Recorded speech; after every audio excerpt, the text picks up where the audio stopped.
May espesyal daw na papel ang mga katutubong badyaw sa pagpasok ng Duterte administration. At yan ay ang pangalagaan ang mga dagat ng ating bansa. Kung paano, yan ang inaksyonan ni Mia Reyes. Sila ang mga badyaw, isang pangkat etniko na naninirahan sa tabing dagat o sa mga bangkang bahay. Ang ilan sa kanila nangangahas na lumuwas ng Maynila para magbakasakali ng mas magandang buhay. Yun nga lang, karamihan sa mga badyaw sa mga lungsod ay mga palaboy na namamalimos.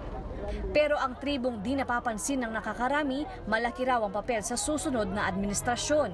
Ayon kay incoming Agriculture Secretary Manny Piñol, ipapasok sila bilang bantay dagat. We will engage them in a unique project where they will be drafted as bantay dagat.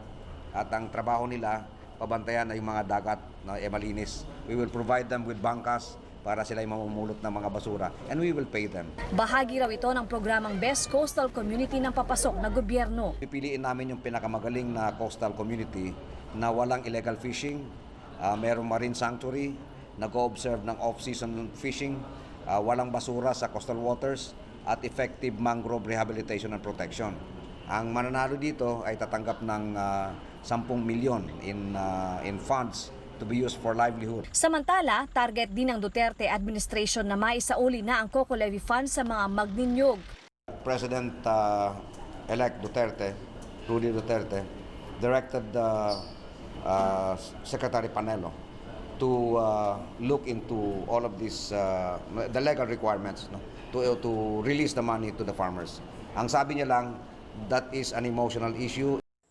Ang Coco Levy Fund ay ang buwis na siningil sa mga magbubuko noong panahon ni dating Pangulong Marcos.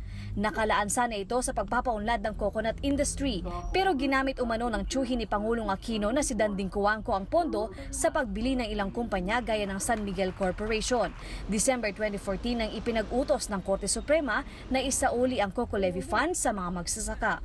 Umaaksyon, Mia Reyes, News 5. Be sure to come back. Use 5 everywhere. Copyright 2016.